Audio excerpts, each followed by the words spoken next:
Today's episode is brought to you by AOS Kitchens, the South's leading outdoor kitchen design and installation specialists.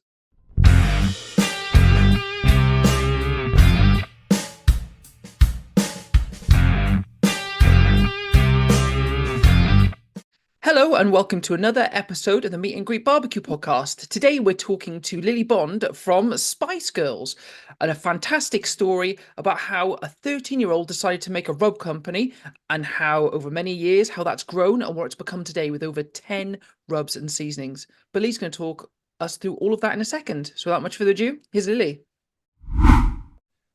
Hello, Lily. For anyone who's listening, please do introduce yourself and tell everyone what they need to know about you.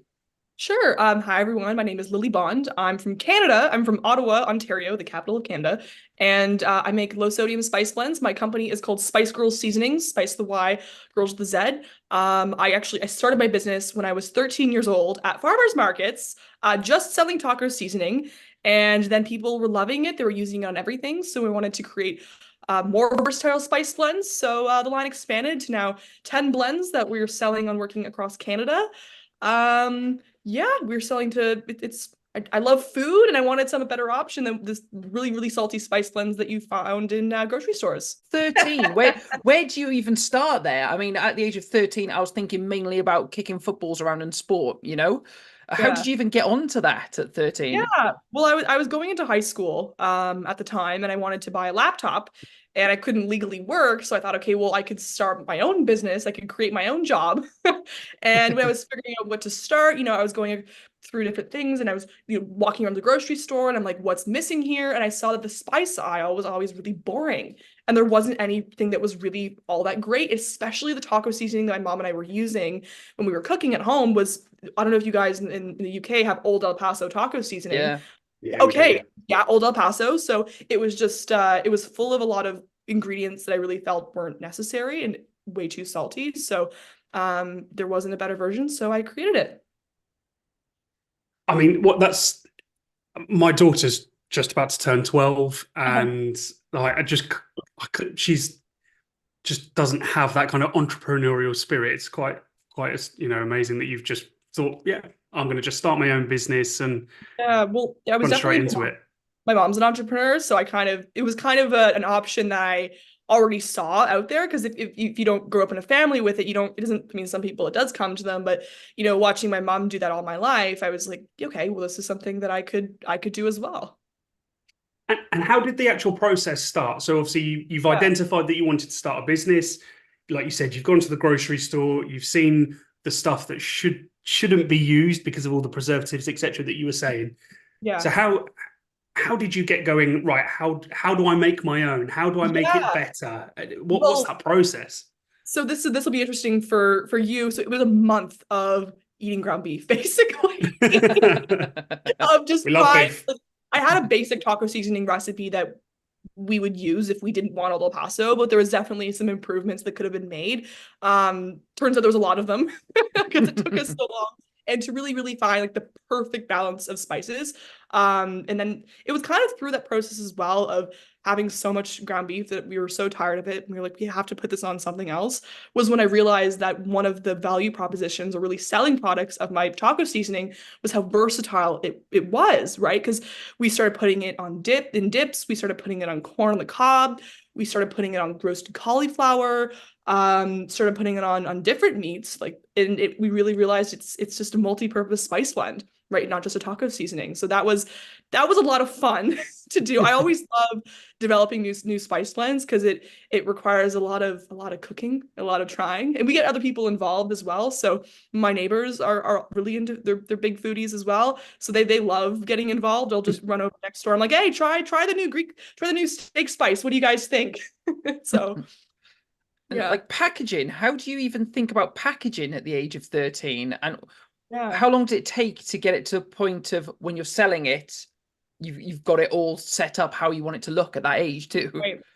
Right. So the first bag of taco seasoning, I should have brought one to have here with me, but it certainly did not look as nice as this. It was a black bag that I got from the local packaging store, a little black pouch, kind of a very similar design to this, but it was a little sticker that I printed at I don't know, my local office supply store that had it was actually the same like that's been the consistent thing in my packaging is a little character of me. And then eventually I just kind of refined it over the years, especially when I started getting into grocery stores. I realized, like when I started really researching like the grocery industry and the market and how like things really have to stand out on the shelves because a grocery store is a really competitive place. So I really needed to make it very attractive to the consumer. So I've had various graphic designers kind of like contribute. I kind of put it all together myself, this final product, but I've had different people kind of pitch in different designs and different ideas. But yeah, I think it was really like everything kind of happened as I went on. So I had a little black bag, and then eventually when I got into major grocery stores, I realized I had to have barcoding and product testing and all that kind of stuff. So it really just comes as you get to the next stage in business. But no, packaging is something I'm really interested in, really passionate about too. So yeah, I consider myself an amateur graphic designer. And go back to the ingredients then. Obviously, you mentioned early on that one of the reasons that you started this because of what was already on the market. So Yeah. again, kind of how do you go about making sure that or sourcing ingredients? What's again the kind of process there to make sure that you get great tasting products that are actually Yeah. good for you rather than, like you said, full of salt, sugars, preservatives, etc. Yeah, exactly. I think that's really one thing is controlling our own manufacturing as well, is that our products are not just sitting on the shelf for 2 years, like 3 years at a time that we've had in the back. Like they're really like the products that the spice blends that you buy at the local like store were made like a week ago, right? So that's one thing as well. We make sure we use like reputable good suppliers as well. So the spice blends really are, the spices themselves really are fresh and they're not old and bland tasting, because that was really my biggest gripe with a lot of spices and spice blends was they were all like dusty tasting for whatever reason, their manufacturing processes and their suppliers. So that's why I really made sure I got that part right. It's a really interesting point because I think so many people are guilty of having spices and things in their cupboards for years and years and years, and then they don't understand why they're not getting the same sort of flavors as they are maybe when they're out or when they're cooking things from fresh. So understanding that as well, and then thinking about what a use by date also looks like if you're trying to encourage people to use them as fresh as possible. Well, that's kind of actually, I love that you mentioned that, the sitting in the back of the pantry, because that's kind of one issue I'm also trying to solve with, I guess, the spice blend industry is I don't want people to have these just sitting around. That's why on the front of the packaging, it tells you how to use the product. Because a lot of people, when they see a spice or spice blend, they're like, especially, North American consumers, they're intimidated because they don't really know what to do with it. If you give someone a steak spice, they're like, okay, I can put it on steak, but they're going to be going through it a lot quicker. Once you see that you can actually on the front, you can use it on salmon, you can use it on potatoes, you can use it on everything. And then all of a sudden, your Spyce Girlz spice blends are used in your everyday cooking. And they're not just sitting in the back of the pantry, they're sitting there as a pantry staple, right? That you're using often. So I'm trying to take the guesswork out of using spice blends, making them more friendly and approachable, and just versatile. And I suppose versatility, right? So is that obviously you're trying to, like you say, make sure that things are versatile. So yeah, again, from your side of things, creating the products, is it simply just a lot of trial and error? Right, I'm going to try this on salmon. I'm going to try this on beef. I'm going to try this on chicken. And you just go through and test until you can say, I'm confident that this is best for this, and this. Well, it's funny. It's actually a lot of my customers teaching me how to use my own product, which is very interesting. So I Okay. started my business selling at farmers markets, right? And I still, while a lot of our business is from retail stores now, I still do a lot of farmers markets because it's a great opportunity. It's fun for me because I love talking to people, but it's also a really good opportunity to talk to people that are buying my product, because I'll get like, I started using, like, this is the seasoning I use for my salmon. Right. I had a customer of mine that came up to me and said, oh, you know what I use it on? I use it on salmon. So we get these repeat customers because we're lucky that we have a really good community. And like, oh, you know what I use this on? Like, that's most of my conversations I have with people at the farmers market. Like, people use my pizzazz seasoning here. They'll mix it into their pizza crust when they're making a pizza. right? Or they'll put it on roasted vegetables. And so a lot of the key uses for these that my spice blends have come from customer suggestion. How do you even go from farmers markets into supermarkets? You talked about being interested in researching what that looked like and everything, but how did that process move in that way? And was it a bit of a shock as well?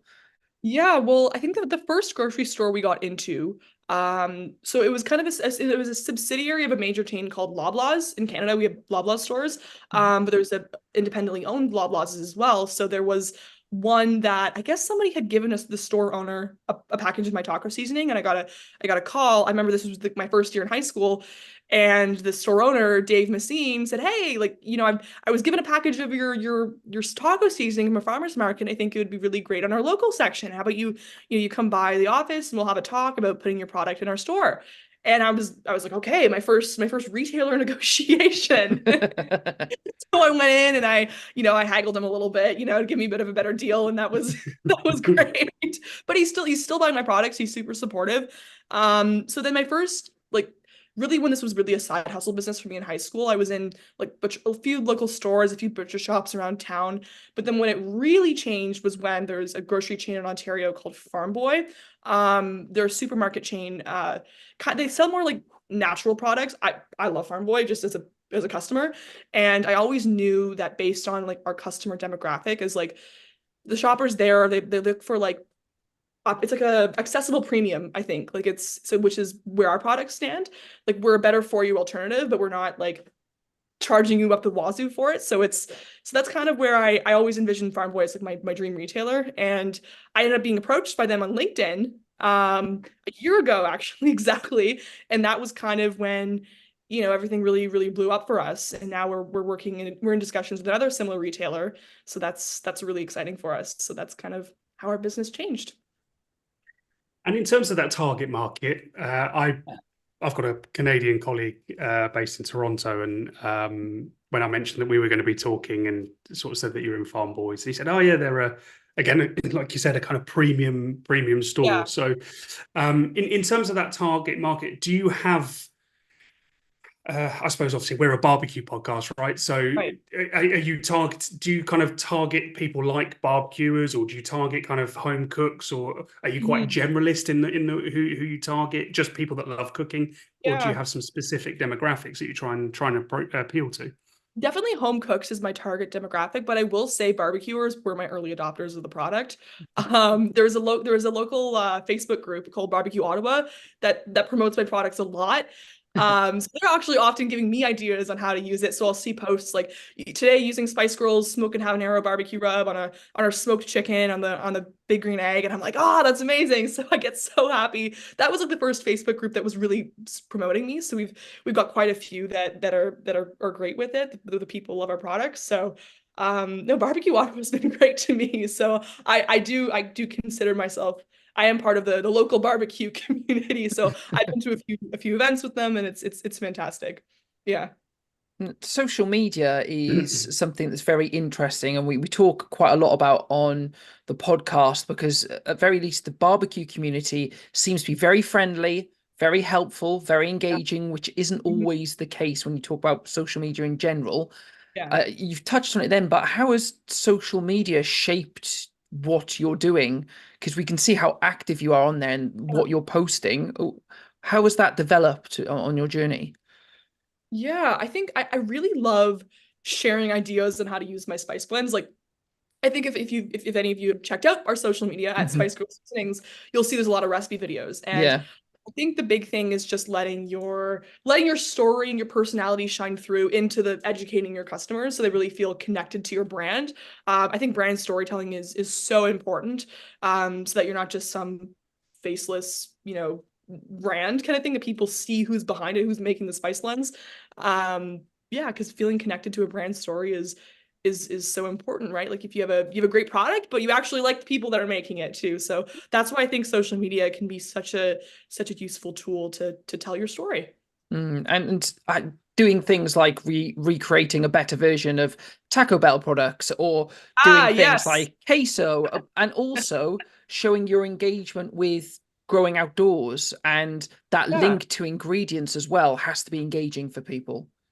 Yeah, absolutely. Oh gosh, I loved that Taco Bell recreation that I did. That was a lot of fun. It's amazing. It's such a big brand, but it's only Yeah, really in a bigger way come into the UK in the last few years. I mean, right. I would say like Colchester is probably the closest local city to us, and weird calling it a city because it used to be a town. And Owen lives just outside it. But I mean, Taco Bell's only been there for 2 years, 3 years, maybe most. Yeah. Whereas it's iconic, right? That was my I think they're a meh Taco Bell. I don't know if I should comment on Taco Bell just because I make natural I will. I don't mind. that it's really I think I don't know very if average. by saying that. That was the only time I've ever had it. That was my very first time because when I was growing up, like it was really, I guess that's kind of come into my brand as well as like all natural, preservative free, like no garbage kind of thing was when I was like I never had fast food growing up. So trying Taco Bell, I was like, oh my God, what is this? I've never had this before. So it was kind of a novelty for me, which was really funny. But on that point, though, surely, well, maybe not. I do it a lot. Yeah. Just kind of go, yeah, I think I can make that better myself. And Yeah. especially when you're creating the flavors yourself, I'm sure there were some, things that you tasted when you tried Taco Bell, and you go, actually, my stuff's more flavorsome. That's it. That's what my mom and I say, that it's always hard for us to go out to restaurants and eat now, especially because restaurants are so expensive. So when we go out we cook so much at home, especially during COVID. My mom and I, we did a lot of cooking, a lot of barbecuing, a lot of cooking at home. We really got really good at it. So when we go out to eat at restaurants now, it's like, we could really make this better at home and spend half the money. And we have fun cooking too. So Yeah. yeah. What's your favorite thing to barbecue? Ooh, salmon. Yeah. I love barbecue salmon, and I use my steak spice on it too. Like I'm a fiend for salmon. So that's what I love. One thing it must be done though is temperature control. Like we pull it at 130 to 135, so the salmon has to be like perfectly done. Mhm. I know that's probably, I don't know if that's an unusual answer for a barbecue podcast to say I love barbecue salmon, and then I love my charcoal. We have 2 charcoal barbecues. Mhm. We have a Big Green Egg and we have a Weber, and it just like the flavor is just impeccable. Yeah, proper barbecues. This is the way that we put it. We jokingly talk about gas being a taboo word. Yeah, because I was worried. I'm like, if I say that like charcoal is the only way to go, am I gonna get like hated on my no, okay. Fan mail, that's what you'll get. No, it's so true. The flavor is just so there. Like we got into finding like different chips, with different smoking chips we can use. So it's just, I remember us having a lot of fun with that. We love making roasts, but we make them into cold cuts after. So we'll do a roast beef, right? And we'll season with my steak spice or whatever. But because a lot of cold cuts we find in grocery stores they're way too salty and they have way too many weird ingredients in it, we decided we can make them ourselves and make them so much better. So we put it on the grill and season with my spices, and we have a meat slicer too. So that's kind of every barbecue person's best friend. I say thermometer and meat slicer because we use that meat slicer all the time when we're making our own cold cuts. So that's kind of the 2 things I love to do with it. I'll come back to the meat slicer in a minute because I've got one. Yeah. But in terms of the salmon, do you typically cook directly on the grill, or do you perhaps do like a cedar plank and then kind of cook the salmon on the plank, or how would you normally go around cooking it? Straight on the grill. Right on the grill, yeah. And we use coho salmon. I'm not a big fan of Atlantic salmon, so I use coho, or sometimes I use trout. Tastes similar to salmon, so those are kind of either ones I'll use. But yeah, always right on the grill. If you've been looking or thinking about an outdoor kitchen, then look no further than AOS Outdoor Kitchens. They are the South's leading outdoor kitchen design and installation specialists. Their extensive showroom is based just outside Bournemouth on the Dorset-Hampshire border, and as well as numerous in-store displays, also features a live outdoor kitchen where they cook every week on Kamado grills, pizza ovens, and all filmed and shown on YouTube. They offer a wealth of knowledge on how to transform your patio into the most incredible outdoor dining area with styles and options to suit every budget, and you can guarantee they will be able to create something perfectly suited to you and your home. They stock and supply everything that you're going to need for outdoor cooking, including barbecues, Kamado ovens, pizza ovens, outdoor fridges, and every accessory that you would need to become the ultimate outdoor chef. So if you want to make yourself the envy of your friends and neighbours, get in touch with them today to arrange a consultation and take the first step in transforming your back garden into the most incredible entertainment space. Visit aoskitchens.co.uk. Going back to a meat slicer, are you talking about like a proper electric deli slicer that can kind of, they're great for big cuts of meat, aren't they? They're perfect. Yeah, especially it also saves you having, I mean, you can absolutely cut yourself in a meat slicer. I was about to say safer because you're not using a knife. I'm like, actually, no, you could injure yourself horribly on a meat slicer. So you gotta be careful. But no, it's a fantastic thing. Highly recommend getting one of those. So yeah, and you mentioned obviously cooking some roasts. Obviously, British Sunday roasts, Sunday roast dinner is a very British thing. I noticed that, and that's what I was going to ask you. Actually, what is your typical Sunday roast? What does it include? Sure. So, I mean, I usually put this on a roast chicken. But what I love about it though is that the drippings that come from the roast chicken, it's seasoned already, like with the spice blend. So I have that, potatoes, carrots.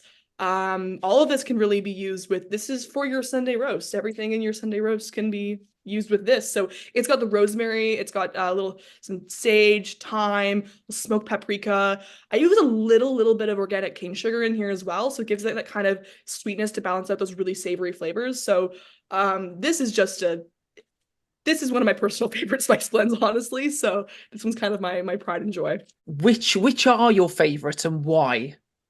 Okay. Well, you can only pick one. I can only pick pick one. I was gonna be nice. I was gonna be like 3 or 4, and then we'll go for your favorite. One. My favorite. Oh my gosh. Well, okay. I think it kind of changes depending on the season. I'll say, like, depending on what I'm cooking a lot of. So, like in the fall, winter time, I'll definitely say my Sunday dinner is my favorite because I'm making a lot more roast chicken, roast potatoes. Where summertime, I'm using a lot of my Theo the Greek seasoning or my steak spice. So the Theo the Greek seasoning is actually really special because it's inspired by my Greek neighbors. So their dad Theo is always cooking for us. He makes pork souvlaki. I love he actually, barbecue lovers, you'll love. He'll take he's a fire pit in his yard and he'll cook everything on the fire pit, like the souvlaki and the skewers and the pitas. Like he'll make his own pitas from scratch. He'll put it like right on the fire pretty much. So it's amazing. And then so I just kind of that's the food I grew up on. So I wanted something that kind of, pays homage to them. So they use the spice blend now on we put it on our French fries because he also makes fantastic French fries. So that's why what I've been using all the time lately. It's also a newest spice blend. So that's kind of special place in my heart for this one for sure. And where do you get your inspiration? Obviously, I appreciate you mentioned your neighbour there, but generally, obviously you've gone from 1, you're now up to 10, as you said. But yeah, where does the inspiration come from? Do you just wake up one morning and go, do you know what? I'm going to do a chili one, or I'm going to make a pizza one. Like how do you go through that thought process? I think it come from a few different places. I think some is like things that I've used in grocery stores before that I really wanted to see a better version of. So definitely that's where the inspiration from like a barbecue rub came from, because everything was just really, really like salty. And I'm like, there's got to be something better. The taco seasoning, same situation. Others do come from a more special place, like our old Montreal steak spice, for instance. My family is from Montreal. So this is inspired by the flavors of like a Montreal smoked meat. So that's why we have coriander seed in it, because when you get like a Montreal smoked meat, it has like the cracked black pepper and the coriander seed, and it's a really, really special. I grew up on smoked meat sandwiches, right? My mom having them whenever we go to visit my grandparents. So I kind of wanted something that was special like that. And also I wanted a better steak spice because a lot of steak spices were just too salty and they didn't have much flavor to it. But yeah, and other ones is just from like whatever we're cooking. Like we got really into making like pizzas on the barbecue actually during COVID. So I came out with a pizza seasoning that I renamed Pizzazz because I was using it on more than just pizzas. So yeah, it comes from a few different places of inspiration, I'll say. And so I realize this is such an open question, but what's next? You Oh, know, yeah, what's your plans to? I'm assuming you want to dominate the world pretty one much. spice at a time. One spice at a time. No, no, absolutely. So right now we're working on scaling across Canada, like via retail. We're also working on building up our online sales as well. But I'd say the next year we're hoping to be across, like fully across Canada.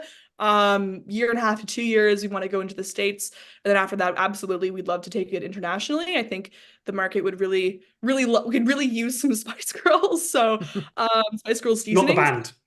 No, the Spice no, but I think that's absolutely I've got big dreams for it. But yeah, we're growing mostly with different retail chains. Right. And so if people are, should we say, more local to you, they can go into different stores, but Yeah. are you still attending regularly kind of different events, and where can they kind of see you and talk to you about it as well for that personal Yeah, experience? yeah. So local events, we do farmers markets around Ottawa. We do a lot of consumer shows like in Toronto as well. So we'll definitely have some like a lot during the Christmas season. We'll do like we do like the one of a kind show. If you're in Ontario, you'll know that. We do a lot of online sales as well. So that's kind of we're working on building it up, but we have quite a few people that order online from us across Canada. So at spicegirls.com, spice with a Y, girls with a Z. So that's yeah. If you're not going into a farm boy, then that's kind of where you can find us. And so You many just meant recipes as well, so many recipes. Ah, It is like a cookery book and that sort of thing in that's the kind of what we're future. what we're Yeah. trying to create is definitely like an online community of a lot of our recipes that we have on our website that you'll see. Some of them are inspired by things our customers make as well. So I'm always encouraging people to send us recipes that they're using because we love to get the people involved. To make them feel part of the Spice Girls brand and the Spice Girls community. So that's no, I love inspiring people with new things to use, and they're always inspiring me too. So you mentioned Christmas, which is getting a lot closer than we realised. oh But God, don't remind me. That's totally well, awkward. What is, I gotta start I, planning. That's in business. You gotta start planning now for Christmas. So Mm. well, I was going to say, surely from a retail point of view, it's Christmas in July, isn't it usually? But getting ready yeah. for Christmas. But Yeah. do you I suppose my question is around seasonality. Do you find that there are kind of peaks and troughs of when you do sort of see more engagement or more sales? You know, it's something like Christmas to people, buy gift boxes, etc., or is it actually Yeah. fairly consistent across the year? I think it's different products have different peaks. Like right now, our like we have a spiced hot chocolate mix. Like that doesn't really sell too like it's a bit it definitely sell like it still sells in the summer, but it really flies during the Christmas season. Like it really goes. Same thing with Sunday dinner seasoning as well. It really sells. We see that high sales velocity definitely in the winter. Summer people are using naturally a lot more barbecue rub and steak spice. Taco seasonings really year round though. But we do see like a lot of like eating seasons, like definitely like holiday season and summer. You know, spring everyone's on their cleanse. So I mean you can still use our food on any sort of our spice blends and any sort of diet foods, but that's definitely when we see our people using a lot of our spice blends or during those times. I And don't think I've ever done a spring cleanse. Me, some people do. I'll I just don't eat know. more meat. I'll just eat I more know. meat all the time. Meat cleanse. Yeah, Yeah. blitz it up, put it in a but it's still meat. It's fine. Going back to barbecue, great to hear you doing a lot of it kind of during the pandemic. I think the great thing about barbecue is also great for mental health and being outdoors more, which is great. But when did you first start barbecuing? Is it something your family has always done and you've naturally gravitated to? Yeah, well, I remember we had a big green egg growing up, and then my parents got divorced, and my dad got the big green egg, so my mom didn't have one, even though she was the one that was mostly grilling, which was funny. So then we ended up getting one just before COVID. We got another one. We found one on Facebook Marketplace. We've always had the Weber though, the charcoal Mm. Weber. So I think I grew up just having my mom barbecue things often, but we really started experimenting over COVID, like going beyond, I don't know, like burgers and sausages and that kind of stuff. We started getting more creative, doing like we smoked butter, made smoked cheese, making pizzas on there, doing a bunch of wacky stuff. So that's kind of where we started using it for most of our meals was on the big green egg, which was kind of crazy. They're so easy. I think once you've kind of mastered the kind of temperature control on something like a ceramic grill, then they're so easy to use, and actually Weber's are exactly the same, very versatile. I mean, is it a kettle, Weber kettle that you've got, just the kind of the round? Yeah. Yeah. Yeah. Again, that was my first barbecue. I've still got it 12 years later. They just last a lifetime. But again, they're really easy to use once you master putting the lid on. It's essentially an oven outdoors, and you get all the flavors from charcoal. No, we also have a wood-fired pizza oven that we just got. And we also have a Blackstone.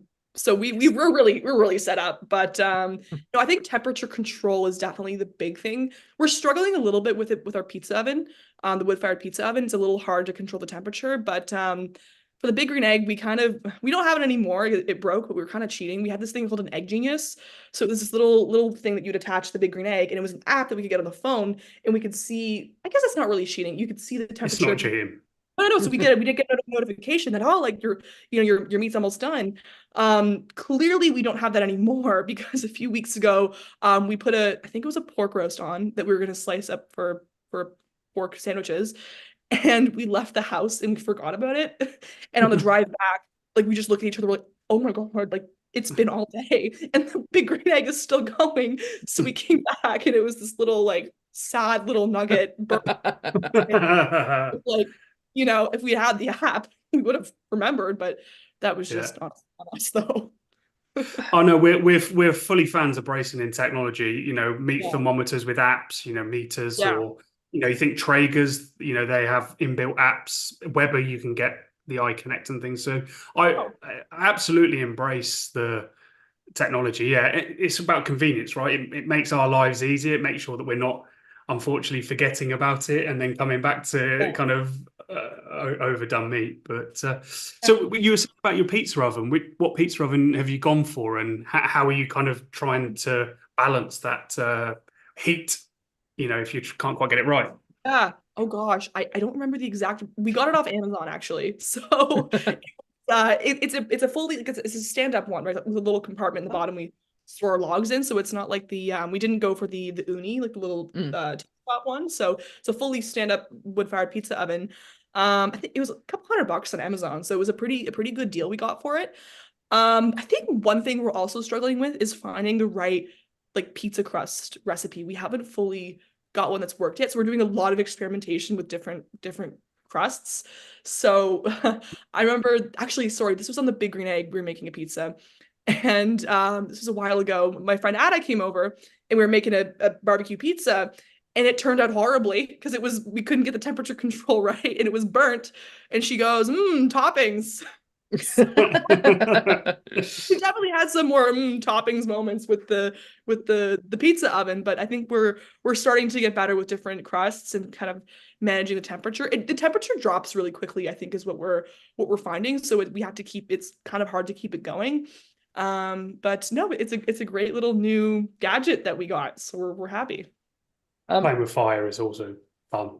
It is. I was going to say, when going back to dough, so there's a great app I'd recommend that's free. It's called Pizza App, but it's all one word: PIZZAPP. I'll write this down.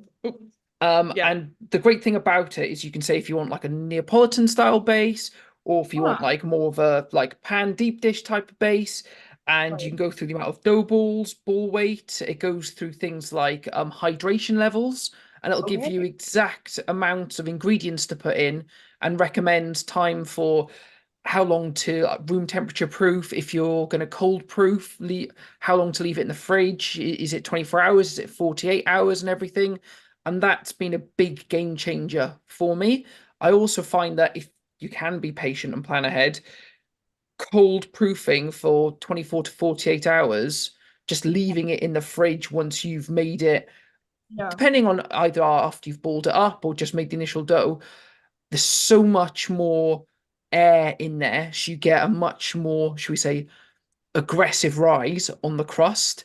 And they're so much easier to roll out and handle as well, compared to kind of just letting it proof for an hour, 2 hours, 3 hours. So those would be my tips for trying and experimenting. Thank you. I'm excited now because I'm excited to make some more pizzas. Although when we first got the pizza oven, my mom was making so much pizza. I was like, no more. I can't. I need more pizza. No, like and she's like, we're having pizza for lunch. I'm like, please, no. I love fiend for pizza, but at that point I was like, I think I'm ready to jump back on though. I think I've had a break from pizza. I'm ready to start experimenting again. It's easily Also, done, just just overdoing it completely. I've done it with other foods like chili before as well. Make a batch big cook of chili, and all of a sudden you think, I've had chili like 4 times this week. That can't be good. No, like it was funny because it was my boyfriend that had pointed out to me. He's like, I've been counting. You've had pizza 5 times in the past 2 days. I'm like, what? that's I'm like, impressive. yeah, it is impressive. Yeah, crazy. Actually, pizza ovens in general, though, good for not just cooking pizzas. I would definitely try and experiment with just if you've got like a cast iron dish or even a pan that can withstand a bit of heat, not like a rubber handle or anything. I would be so I've got a couple of wood-fired pizzas, wood-fired ovens, and I cook anything. I'll cook lasagnas, I'll fry eggs, I'll anything, and just use the wood as the heat source. So Yeah, because they're definitely more versatile than just pizza, for sure. that's what I was thinking. I'm like, I was like, I could do a calzone, but I'm like, that's still kind of pizza because that's what we've been doing on our Big Green Egg is we make everything on it, right? So just having the same versatility with that, so that'd be fantastic. Yeah. Again, it takes a little bit used to in terms of not and not just cooking everything at 300 degrees like you would a pizza. You want to, I don't know, if you cook bacon in it or whatever, you don't want to incinerate it very quickly. So yeah, it's just about playing with it. Exactly. Yeah. Great. So I suppose we've kind of talked a bit about the brand. We've talked about the kind of story, the inspiration, and the next plans, and obviously a bit about barbecue as well. And you've got a decent setup there. You've got a Weber pizza oven. You've got Big Green Egg and a Blackstone. We actually interviewed Blackstone a few episodes ago, and cool. I've got a Blackstone myself. Again, really versatile piece of kit. But is there anything else that you would perhaps that we haven't covered yet that you'd like to talk about, whether that's food, spices, barbecue, or anything in between? Oh my goodness. That's a big question. It is a big question. I'd like to talk about, I could talk about food all day, whether it's, I think I've talked a lot about how I use my spice blends and how I really love to get my customers involved. And yeah, the barbecue, all my barbecue gadgets have really been great for helping me with different uses for my spice blends, right? And how to make cool different things. And yeah, the barbecue community has been great for inspiring me as well. So yeah, I think just the food community is a great place to be. I'm definitely, very informative, very inspiring, and very supportive. So that's been fantastic. Actually, I do have one question I've just thought of. Has there been any idea or spice that you wanted to create and you've just tried to make it work and it just hasn't happened? Anything that hasn't made the shelf? Yeah, I think there was one that I was working on. I was working on a new mommy spice blend. It was using salt, pepper, garlic, and porcini mushroom powder. So to get that really like that, so I don't like MSG. I know some people say it's fine. I'm really not an MSG person, but it gives, and the way the MSG works is it gives you this kind of like umami flavor that you get from like a lot of like Asian food kind of thing. Like porcini mushrooms are really strong in that kind of flavor. So I was thinking I almost wanted to give people that like that addictive like flavor that you get from like that MSG, but obviously without the MSG. So I was thinking of using porcini mushrooms for that. And it was I tried it a lot. I tried to make it work, but porcini, it was really strong. Like the mushroom flavor was so strong that I tried using a different kind of like a gourmet mushroom blend, and it was okay, but I think that one could still work. Like it was going to be like a multi-purpose versatile blend, but I put that one on the back burner, but I think I'm going to pick that one up again. Although right now we've focused more of our efforts on perfecting our ranch seasoning that's going to be coming out at some point, as well as a rotisserie chicken seasoning. So in Quebec, in Canada, we have a lot of like barbecue chicken joints.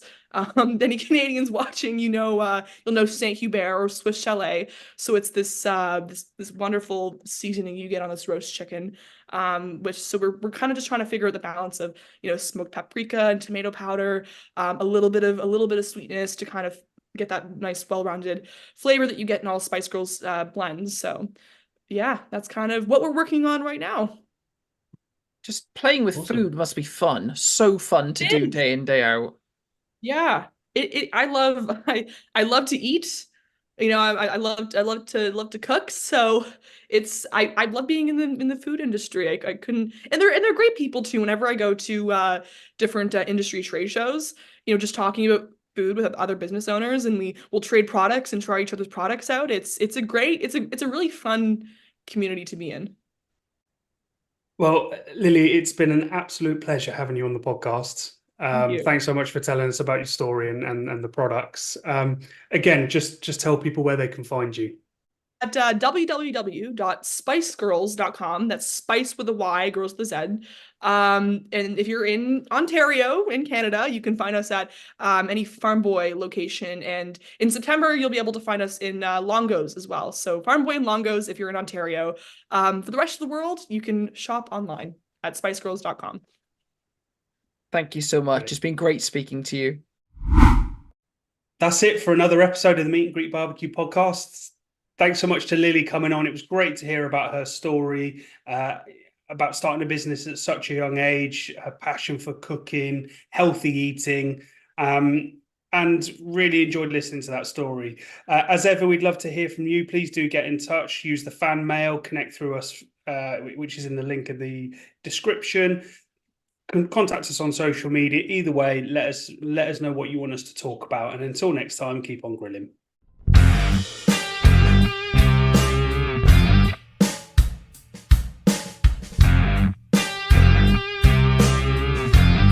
Today's episode is brought to you by AOS Kitchens, the South's leading outdoor kitchen design and installation specialists.